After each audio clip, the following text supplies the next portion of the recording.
Let's get my book out and say, I bloody love this book and I'm excited to tell you why. Hello, I'm Claire.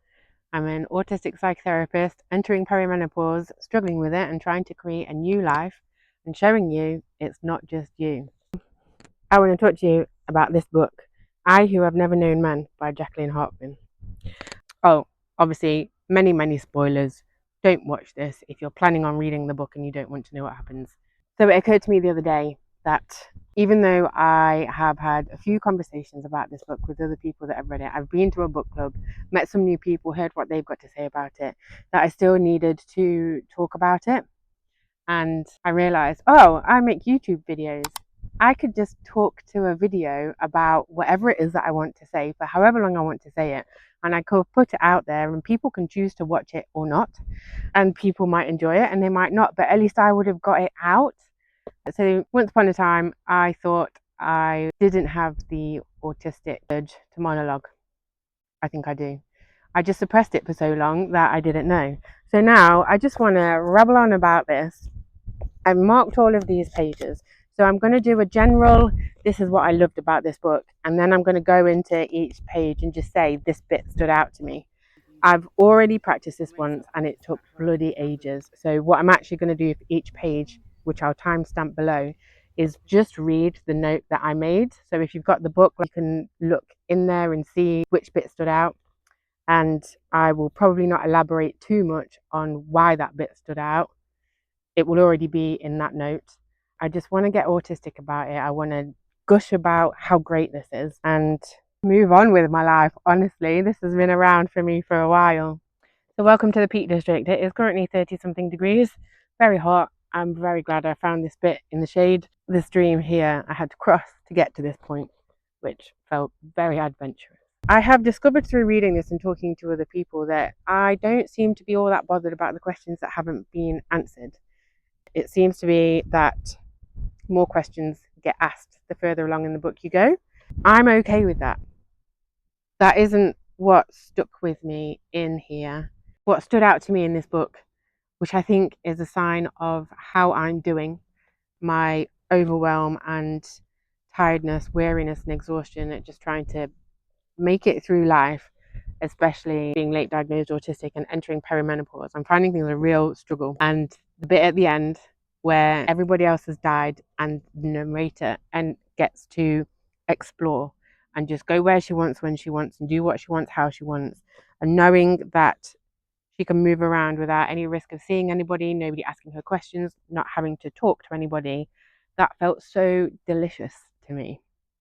Now, I will say, I love people, I need people, and the loneliness that's also mentioned in here, I understand it, but the real thing that touched me was just that, oh, how wonderful to just move around in the world and just explore this landscape and see what there is to see without anybody perceiving me.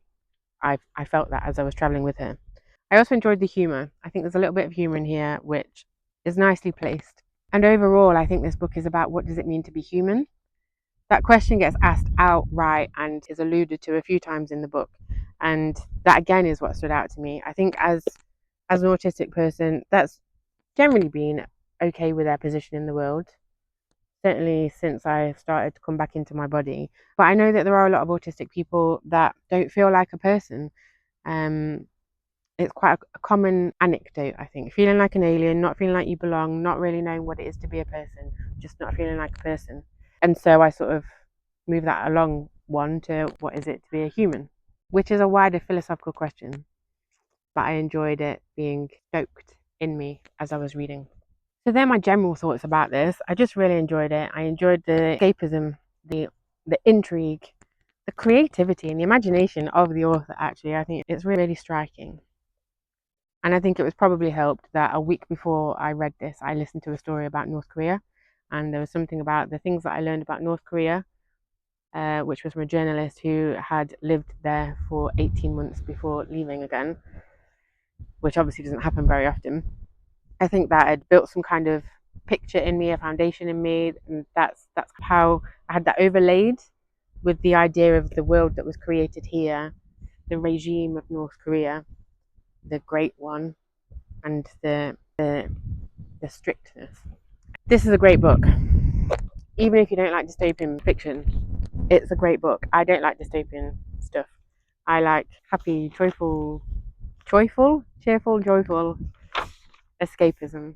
This was escapism in a different way, but I enjoyed it. I'm just going to go through these parts one by one, read you what I've written, and then you can follow along. Page 39. Working out the nuances of winding someone up when she's been raised in captivity. I just thought that was inspired. And another thing, the word absurd is mentioned times in this book. When I do read it again, I will count just to see how many, because I suppose it is absurd. So a quote on page 39. In our absurd existence, I've invented something unexpected. That self-awareness, I think, is really cool. So on page 48, they're talking about the importance of not drawing attention from the guards when they're telling the other women about the clock and the ability that the narrator has to count time, and that they've worked out that they are living on a different clock to the 24-hour clock. So on page 53, I've just made a note that I think the imagination and the creativity to come up with the idea of an internal clock is inspired. And it also feels plausible when you've got a very small world and there isn't very much going on, that you probably really could just set a timer going and it'd be fairly accurate. And related to that is a quote from that page that I want to read you. That rekindled a spirit of rebellion in their dulled minds. We had our own time, which had nothing in common with that of those who kept us locked up. We'd rediscovered the quality of being human. We were no longer in league with the guards. A kind of simple but really important separation from their captors and the people that are treating them poorly. They were exerting some control over their out of control existence. On page 60, it really stood out to me, the mundanity of standing at the bottom of a staircase for the first time. Something I'm sure we all take for granted, even if it's just the concept of it. If you're not able to walk up or downstairs, you still know what one is. But for the first time ever, coming across an actual staircase, having only heard a description of them before, I love the simplicity of that detail. Also on page 60 is the fire in the women. Even though they weren't allowed to kill themselves in the cage, obviously it's something that had crossed their mind and they'd learned that they couldn't because some of them had tried. So there's an acceptance of the existence and they're kind of plodding along doing the things that they need to do to survive. But as soon as they've experienced that moment of freedom out of the cage, even though they don't know what's at the top of the stairs and they don't know if the guards are coming back, at that moment there is that real certainty that, nope, I am never going back. If anybody tries to put me back, I will fight to the death. And that instant fire that comes back as soon as they've been out. Love that. Page 89, I really enjoyed the description of her realizing she'd become a part of the group and that her way of thinking had started to include them. Where she wanted to run ahead and have a look at the landscape, she realized, oh no, there's these other people that I'm with. I should wait for them. She says, I too have become a good companion. And that spoke to me as a person that finds communication difficult and found friendship difficult. And whilst I'm in a really good place now with the friendships that I have and my communication skills, it's very hard won. And the way that it describes her thoughts of I've become a good companion now reminds me of the way that I will think sometimes when, oh, I did that conversation really well, or oh, I'm making people laugh. So I really liked that. Page 91 talks about the baseline religion, spirituality, call to prayer, the things that are programmed in us when we're younger that maybe we've disavowed or forgotten about or changed as we've got older. In the face of horror, going back to those old rituals that are somewhere within us. The idea of praying for the dead and singing for the dead. On page 102, I really enjoy that fierce independence. It says, describing the inherent need to create, the drive to create, to make something and to work something out yourself. And if you've got help from outside, that somehow spoils the fun of working it out for yourself. And on page 104, the very human need to know, to have knowledge, the pleasure of knowing. On page 104, the need to know, the need to find out, to understand, the fun of finding out, the pleasure of knowing. Page 112, talking about the very ordinariness of our stories and that as it's ordinary, it's boring. When actually, all of our stories, even though there'll be similarities, we're all humans, we've all got the same basic needs, Light, warmth, food, water, love, companionship, activities to do, all of those are fundamentally the same. And yet we are all unique and different. And so each of our variations makes us interesting. And the stories that we tell, whilst ordinary, are still beautiful and worth telling. On page 114, it made me think, what would it be like to not know what a child looks like? To only have the descriptions of other people that have seen children, to imagine them, but to never have seen one, to never know one. Well, that was just a fun thing to think about. And there's also a quote in here that I want to read about being human. It's true, I know nothing of all that and have no memories of my own childhood. Perhaps that's why I'm so different from the others. I must be lacking in certain experiences that make a person fully human. Page 118 talks about what is basically my ideal living setup, co-housing. We each have our individual dwellings and we have control over that space, but there's also a central cooking and eating location, a place where we join together. Now, that is my ideal, but I would also like the opportunity on some days to be able to stay isolated, keep myself to myself, and eat alone. But I love joining together with people. I love eating with people, and just the way that was described in there, the large single kitchen room where they would all come and eat together, but they all had their own dwellings, was also on the same page was the description of trying to make things that they'd once sort of heard about. For instance, making cloth out of hemp. They all sort of knew that that was a thing that would happen, and they kind of worked out some of the steps, but it never really worked. And that really spoke to me of the requirement for passing on knowledge and the privilege of these days having the internet, and that when they couldn't work out how to do it, eventually they gave up trying. There was something about needing that extra bit of information, that extra bit of encouragement, and somebody there with them to show them that without it, they just stopped trying. That speaks to me as well of childhood neglect, and in the age that we're in now of hyper independence, rightly or wrongly, I think wrongly, in that if people don't know how to ask for help or are not able to ask for help and they want to try something new but they don't know where to find the information and they give up, that's a real shame.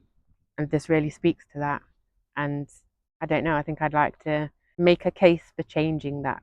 Let's go out there and show people the things that we know and pass on our knowledge. I suppose that's what I'm doing here. On page 120, the quote, survival is no more than putting off the moment of death. There is a question that comes up later on about what makes a life.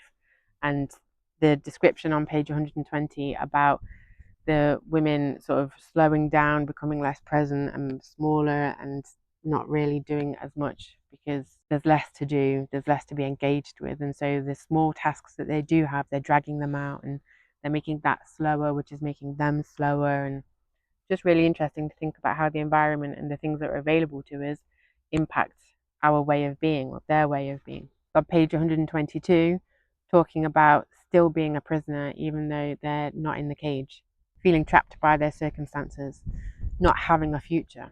What even is future? What does that mean? Again, it's another thing to think about, the monotony of doing the same thing day to day, of knowing the landscape, of knowing where you live, of knowing that these people that are around you are the only people that you're ever going to come into contact with. What does that mean in terms of future life and future ambitions and future excitement, or thinking that you don't have a future and what's the point? Page 124 talks about the pitiful contact between the narrator and her friend as her friend is dying and is asking for some physical touch as she moves on to the next place.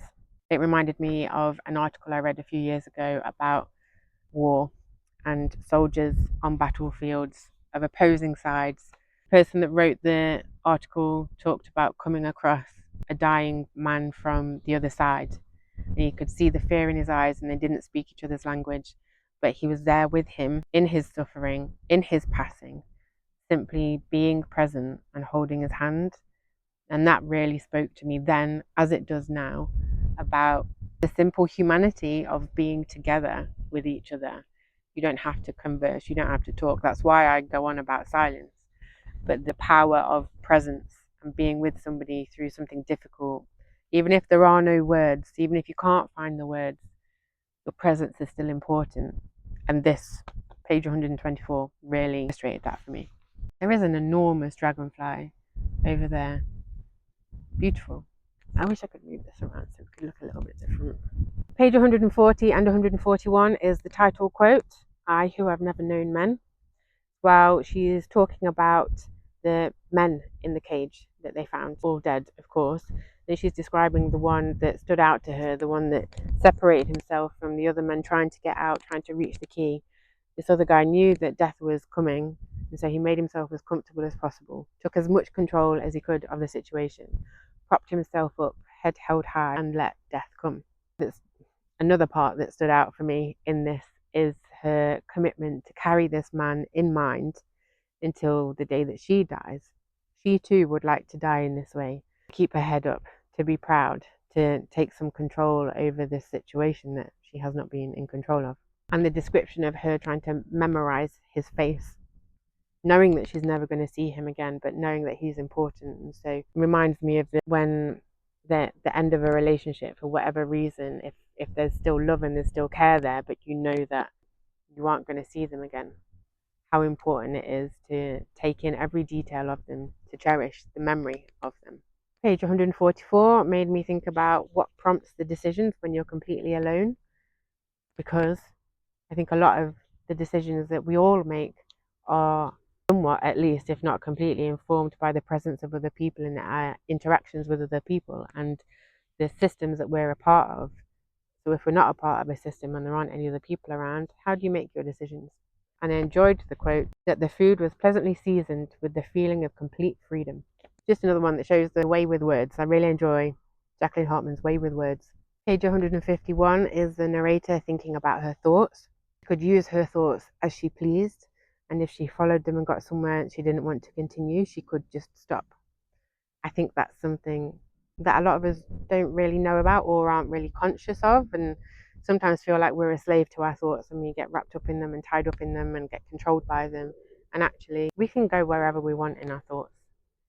That is something that we do have control over, can have control over. There's something that was on this page as well that made me think about how they never seem to be concerned about if the electricity did get turned off. Of course, it never did, and they did question the electricity being turned off, but it never went the next step along about, well, if the electricity turns off, then all of the food is gone. That was just something that occurred to me that hadn't been mentioned in the book. Page 157 really spoke to me of emotional overstimulation and overwhelm, and then having a shutdown afterwards. This was the page where she found the bus, and obviously it's this massive new thing in this landscape of sameness, and she describes really feeling the physical effects of that excitement and the emotional intensity later on. Page 160 made me think about the universality of when we look to the sky and we see the stars and we wonder who or what is out there. That's something I think that makes us human. And also the mention of honouring the dead, the rituals and the patterns and the things that we do to mark important moments, times in our lives. She says we belong to the same kind. Page 165 talks about the pleasure of satisfied curiosity. I believe that's something that makes us human. Being curious, following curiosity, following the goose, and finding whatever it is that we are to find once we've followed it. Page 171, I absolutely love pausing with the narrator as she's about to enter the bunker. The idea of having heard about carpet, having experienced a few soft textures in my life, but never really knowing what softness and squidginess feels like underfoot, and having an idea of it maybe from listening to other people, but approaching a threshold, seeing this carpet laid out in front of you, presumably also being able to see the texture of what you're about to feel, not yet having touched it, but that moment approaching of knowing that you're about to step onto this thing that you've never stepped onto. And obviously I know what thick carpet feels like, so I was really luxuriating in that moment of her anticipating. I loved that page. There was also the description of the armchair, and it just made me think about, and it made me think about the beauty of crafts, humans building things, creating things. How marvelous that we can do that. And on page 172, feeling overwhelmed at the different shapes and the colours and just the variety of things within this new landscape within the bunker.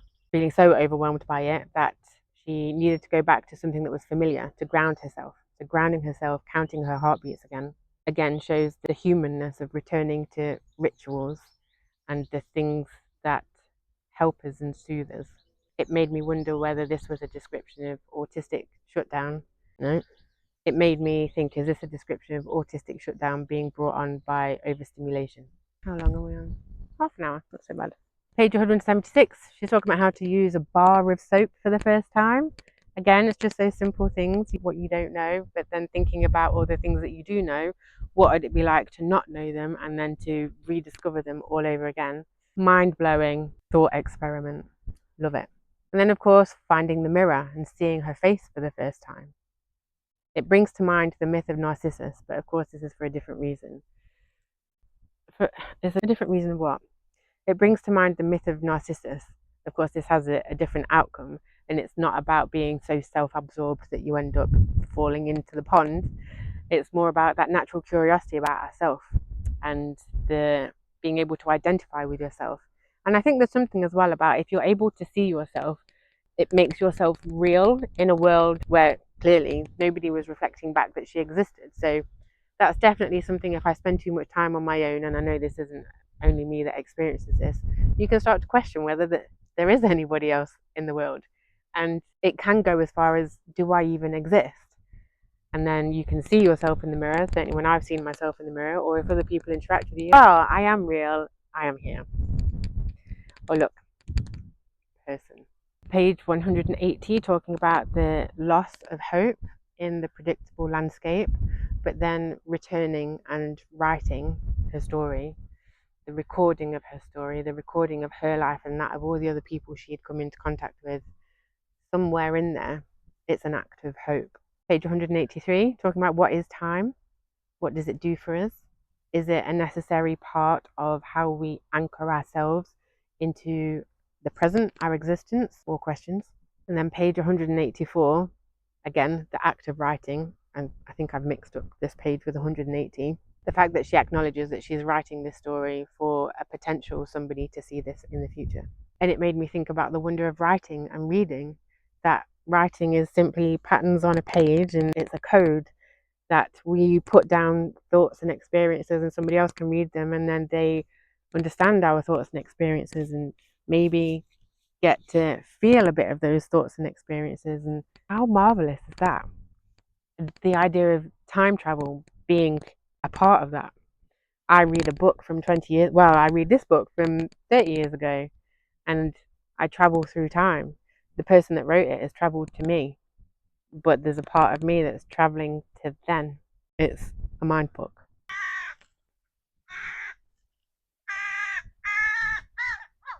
Can you be quiet, please?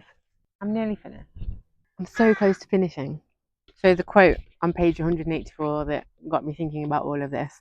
The reader and I thus mingled will constitute something living that will not be me because I will be dead, and will not be that person as they were before reading because my story added to their mind will then become part of their thinking. It feels hopeful. And then page 186, the idea of God. The narrator had been taught about the idea of God and she calls out, asks if there is a God, please come and talk to me, I'm really lonely. And that speaks to me of that human need again, the humans that have created religions, that have invented gods. There's a need within us for this higher power. We are innately spiritual, and yet somehow we've cocked it up. But that page made me think about the imagination of humanity, how wonderful that is.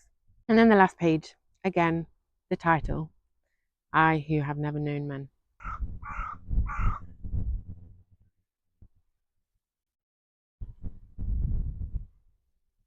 So that's me and this book and why I love it. I'm sure there's other parts that I've missed out. If you've made it all the way to the end, you're a trooper. Thank you very much. I hope if you hadn't already noticed those parts that it gives you something to think about. And if there are other parts that you've noticed that I haven't picked out, please let me know. I'd love to hear what you think about what I think about it, but I'd also love to hear what you think about it. So I'm not a dystopian book reader generally, but if you know of any books within the same thread vein as this, pop them in the comments. I'd love to have a read of them. Thanks for joining me on this hot day. Ta-ra!